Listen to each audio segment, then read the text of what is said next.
आप सभी का जानवी कोचिंग क्लासेज में पुनः स्वागत है। और इस बार आपको जो नया वीडियो मिलने जा रहा है, आप देखें इसको। यह बहुत ही अच्छा वीडियो एक फिजिक्स पर हमने जो पहला चैप्टर बनाया है पूरा विस्तार से, जिसमें आपको सिलेबस से संबंधित सारी चीजें बताई गई हैं।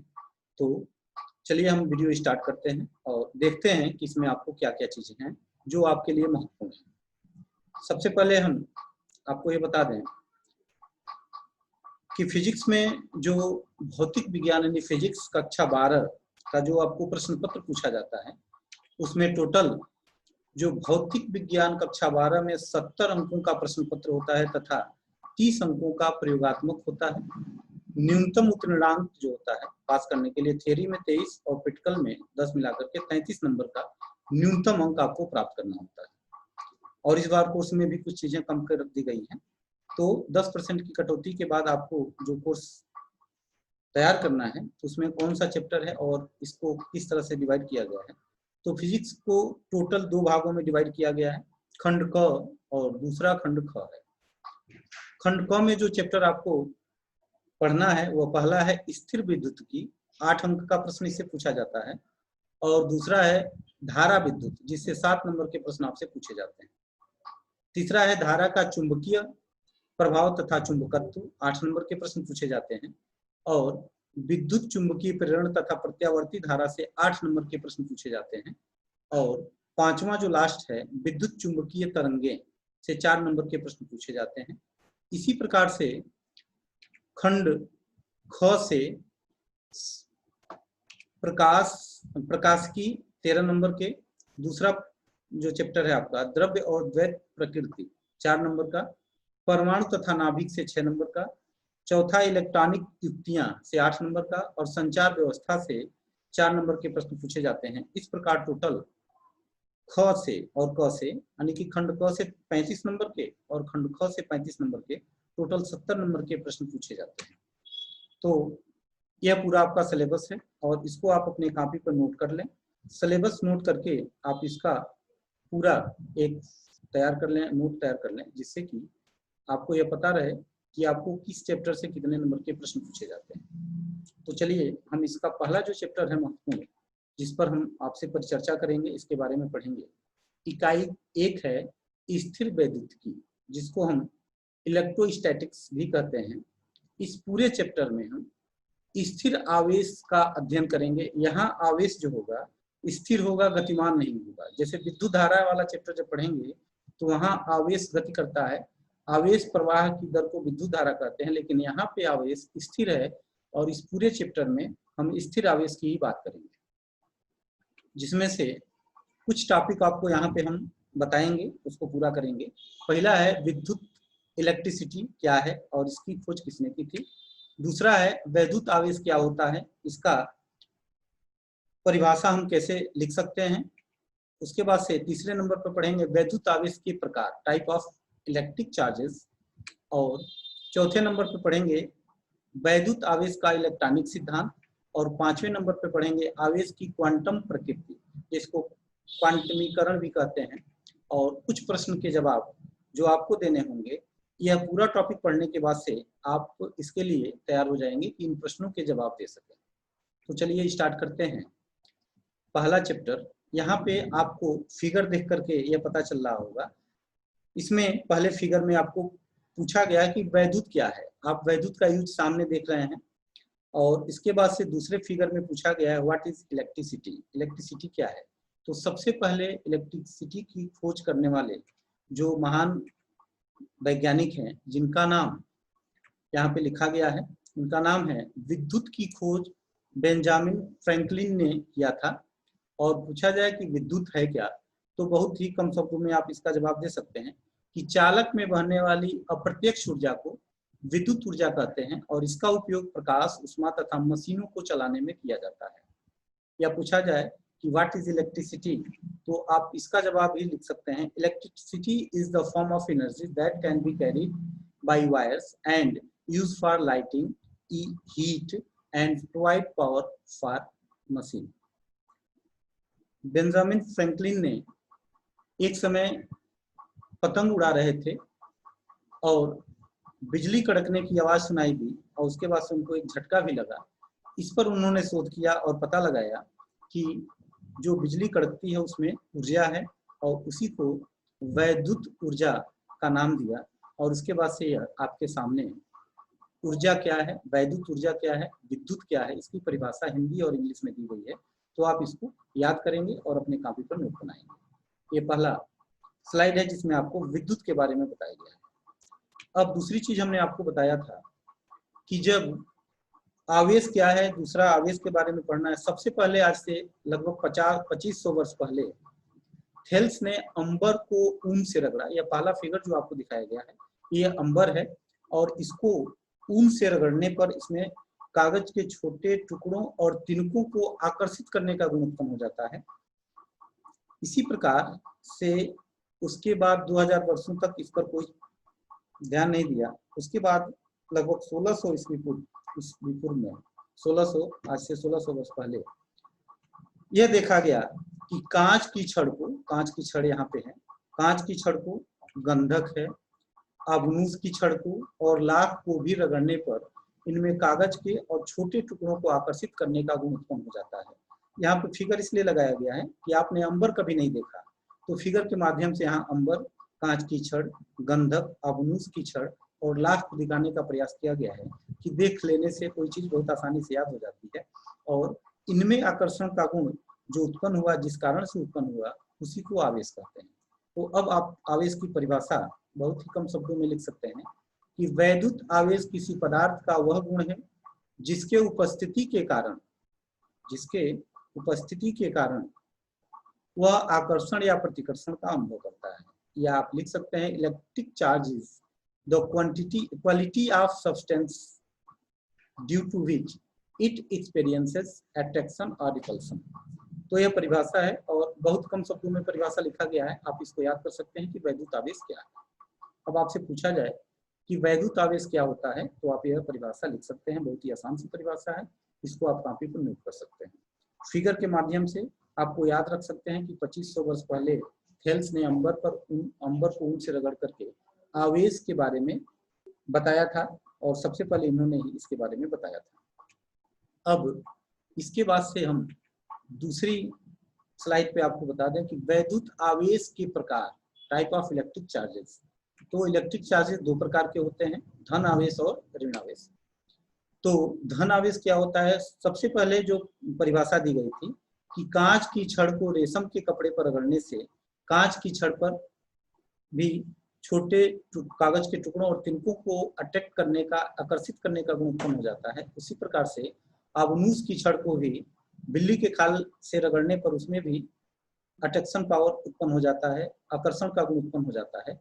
दोनों छड़ों को एक पास लाने पर यह एक दूसरे को आकर्षित करते हैं। इसका मतलब इन दोनों छड़ों में दो विपरीत आवेश है। तो सबसे पहले धन आवेश की परिभाषा दी गई कि धन आवेश क्या होता है, पॉजिटिव चार्ज क्या होता है। कांच की छड़ को रेशम से रगड़ें तो कांच की छड़ पर जो आवेश उत्पन्न होता है उसे धन आवेश कहते हैं। आप इसको ऐसे भी लिख सकते हैं, the charge produced on glass rod after rubbing glass rod with silk is called positive charge. Negative charge क्या होता है? आबनूस की छड़ को बिल्ली के खाल से रगड़ें तो आबनूस की छड़ पर जो आवेश उत्पन्न होता है उसे ऋण आवेश कहते हैं। या आप इसको भी ऐसे भी कर सकते हैं, the charge produce on ebonite rod after rubbing the rod with cat skin is called negative charge. तो यहाँ पे चार्ज के बारे में दो चीजें आपको बताई गई हैं। सजातीय आवेश एक दूसरे को प्रतिकर्षित करते हैं, यानी कि प्लस प्लस या माइनस माइनस चार्ज हो, धनात्मक चार्ज हो या दोनों ऋणात्मक चार्ज हो, उनको अगर एक पास लाते हैं तो वे दोनों एक दूसरे को प्रतिकर्षित करते हैं। जबकि विजातीय चार्ज एक प्लस हो या और एक माइनस हो तो एक दूसरे को आकर्षित करते हैं। तो यह आवेश के बारे में दो चीजें आपको बताई गई जो महत्वपूर्ण। तो यह देखने के बाद से आप धन आवेश किसे कहते हैं इसकी परिभाषा, ऋण आवेश किसे कहते हैं इसकी परिभाषा देने में आप सक्षम हो गए। और सजातीय आवेशों में प्रतिकर्षण और विजातीय आवेशों में आकर्षण का गुण होता है, ये आपको याद हो जाएगा, आप इसका ध्यान रखेंगे। अब इसके बाद यहाँ पर एक बिल्ली का फिगर लगाया गया है। इस पर एबोनाइट आबनूस की छड़ को रगड़ते हैं तो ऋण चार्ज उत्पन्न होता है। यहाँ पे एक फिगर लगाएगा, रेशम का कपड़ा है, इस पर कांच की छड़ रगड़ने पर प्लस चार्ज उत्पन्न होता है। तो याद करने के लिए दो फिगर दोनों तरफ आपको मिलेगा, जिससे कि आपको याद हो कि बिल्ली की खाल पे एवोनाइट की छड़ या अबनीस की छड़ रगड़ने पर ऋण आवेश उत्पन्न होता है और रेशम पर कांच की छड़ रगड़ने पर धन आवेश उत्पन्न होता है। अब हम इसके बाद से वैद्युत आवेश का इलेक्ट्रॉन सिद्धांत क्या है, electron theory of electric charge क्या है। यहाँ पे आपको एक परमाणु का न्यूक्लियस, नाभ और कक्षाएं दिखाई गई हैं। किसी भी परमाणु की हम बात करते हैं तो नाभिक में जितने प्रोटॉन होते हैं, कक्षा में उतने ही इलेक्ट्रॉन होते हैं। यहाँ पे अगर प्रोटॉनों की संख्या इलेक्ट्रॉनों की संख्या बराबर है तो जितना प्लस है उतना माइनस है, नेट चार्ज 0 हो जाएगा। इसका मतलब परमाणु पर कोई आवेश नहीं होता है। लेकिन इलेक्ट्रॉन अगर निकलता है, प्रोटॉनों की संख्या उतनी ही रहेगी। जैसे मान लीजिए यहाँ पे 12 इलेक्ट्रॉन है तो 12 प्रोटॉन भी होंगे, तो प्लस 12 और माइनस 12 मिलकर 0 होता है। एक इलेक्ट्रॉन निकल गया तो प्लस प्रोटॉन तो 12 ही रहेंगे, तो प्लस 12 माइनस 11 मिलकर प्लस 1 आता है। यानी कि इलेक्ट्रॉनों के निकलने से परमाणु धन आवेशित होता है और इलेक्ट्रॉन ग्रहण करने से, एक्सेस ऑफ इलेक्ट्रॉन से ऋण आवेश उत्पन्न होता है। यानी कि धन आवेश का मतलब हो गया कि इलेक्ट्रॉन की कमी और ऋण आवेश का मतलब हो गया आवेश की अधिकता। सामान्य अवस्था से इलेक्ट्रॉन अधिक है तो वह वस्तु ऋण आवेशित होगी। तो अब इसकी परिभाषा हम लिख सकते हैं, किसी वस्तु का धन आवेशित हो जाना उसके परमाणुओं में इलेक्ट्रॉनों की कमी को प्रदर्शित करता है। The positive charge of an object represents the decrease of the number of electrons in its atom. किसी भी परमाणु में पॉजिटिव होना, परमाणु का पॉजिटिव होना इलेक्ट्रॉन की डिफिशियंसी को प्रदर्शित करता है, इलेक्ट्रॉन की कमी को प्रदर्शित करता है। इसी प्रकार से किसी वस्तु का ऋण आवेशित हो जाना उसके परमाणुओं में इलेक्ट्रॉनों की अधिकता को प्रदर्शित करता है। The negative charge of an object represent the excess of electron in its atom. तो यह दो परिभाषा है। इलेक्ट्रॉनिक सिद्धांत के आधार पर आप समझ सकते हैं कि धन आवेश और ऋण आवेश की परिभाषा क्या है। आप यहाँ पे नोट में लिखा गया है, यदि किसी वस्तु से n इलेक्ट्रॉनों का स्थानांतरण होता है तो उस वस्तु पर आवेश Q का मान जो होता है प्लस माइनस n होता है। अरे अगर इलेक्ट्रॉन की कमी है तो प्लस n और अधिकता है तो माइनस n होता है, जहाँ E 1.6 गुणे 10⁻⁻19 कूलम का आवेश होता है। इलेक्ट्रॉन पर माइनस और प्रोटॉन पर इतना ही प्लस चार्ज होता है और n इलेक्ट्रॉनों की संख्या है। इस इक्वेशन से, जो है इक्वेशन लिखा गया है, हम कैलकुलेट कर सकते हैं कि किसी भी वस्तु पर कितना चार्ज है। इसके बाद हम ये पढ़ेंगे कि आवेश की क्वांटम प्रकृति क्या है। आवेश की क्वांटम प्रकृति यानी कि इलेक्ट्रॉन अगर निकलता है तो वह एक निकल सकता है, दो निकल सकता है, इलेक्ट्रॉन का कोई पार्ट्स नहीं निकलता है, इसलिए चार्ज हमेशा E का सरल गुणक होता है। तो आवेश की क्वांटम प्रकृति यही है, किसी भी वस्तु पर आवेश E के पूर्ण गुणज, जैसे E हो सकता है, 2 हो सकता है, 3 हो सकता है, 4 हो सकता है, इत्यादि हो सकता है, इसे आवेश की क्वांटम प्रकृति कहते हैं। इसे आवेश का क्वांटीकरण भी कहते हैं। जो भी चार्ज होगा यह E का मल्टीपल होगा, 2 गुना 3 गुना होगा, फ्रैक्शनल नहीं होगा। या magnitude of charge of n body must be an integral multiple of the quanta charge. या क्वांटा क्या होता है? Quanta of charge is the smallest possible charge in nature that is equal to charge on an electron. एक electron पर जो charge होता है उसे हम क्वांटा कहते हैं, और किसी भी वस्तु पर जो चार्ज होता है इसी क्वांटा का मल्टीपल होता है।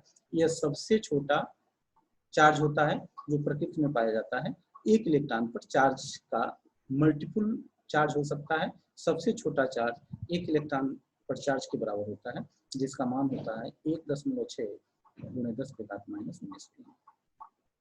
यह सारे स्लाइड देखने के बाद, सारी परिभाषाएं देखने के बाद अब आपसे यह प्रश्न पूछा गया है, व्हाट इज इलेक्ट्रिसिटी। इसका जवाब आप लिख करके कमेंट बॉक्स में हमको भेज सकते हैं। How many type of electric charges of electric charge कितने प्रकार के होते हैं। When a glass rod rubbed with silk, the glass rod gets positive foil. जब हम ग्लास रॉड को, कांच की छड़ को रेशम से रगड़ते हैं तो पॉजिटिव क्यों हो जाता है। इलेक्ट्रॉनिक सिद्धांत के आधार पर इसकी व्याख्या करना है। What is the nature of charge on an ebonite rod when rubbed with cat skin. Ebonite rod को अगर हम बिल्ली के खाल से रगड़ते हैं तो उस पर किस प्रकार का आवेश उत्पन्न होता है, आपको बताना है। धनावेश होता है कि ऋणावेश। If a substance loss 5 electrons, अगर किसी वस्तु से 5 इलेक्ट्रॉन निकल जाते हैं, find the nature and charge, तो उस पर कितना और कैसा चार्ज होगा, ये आपको बताना है। तो हम आशा करते हैं कि सारी चीजें आप इसका नोट करेंगे और बहुत ही सिंपल नोट आपको दिया गया है, आप इसको याद भी कर लेंगे। फिगर के माध्यम से अपने मोबाइल पर इसको देखिए और एक बार उसको जरूर पढ़िए और इसका नोट बना लीजिए। तो हम आशा करते हैं कि आप इसको लाइक शेयर एंड सब्सक्राइब करेंगे और बेल आइकन प्रेस कर लेंगे, ताकि जैसे ही हम कोई वीडियो डालते हैं आपको उसका नोटिफिकेशन मिल जाए और उसको तत्काल सबसे पहले आपको वीडियो प्राप्त हो सके, आप अपने घर पे रह करके इस लॉकडाउन की स्थिति में अपनी पढ़ाई कर सकें। Thank you for watching. चलिए, इस वीडियो को देखने के लिए आपका बहुत बहुत धन्यवाद। हम आशा करते हैं कि यह वीडियो आप अपने मित्रों में आज ही तुरंत डाउनलोड होने के बाद से फैलाएंगे, अधिक से अधिक शेयर करेंगे, सब्सक्राइब करेंगे और इसको एक बेहतर तरीके से पढ़ने का प्रयास करेंगे। आप सभी का बहुत बहुत धन्यवाद।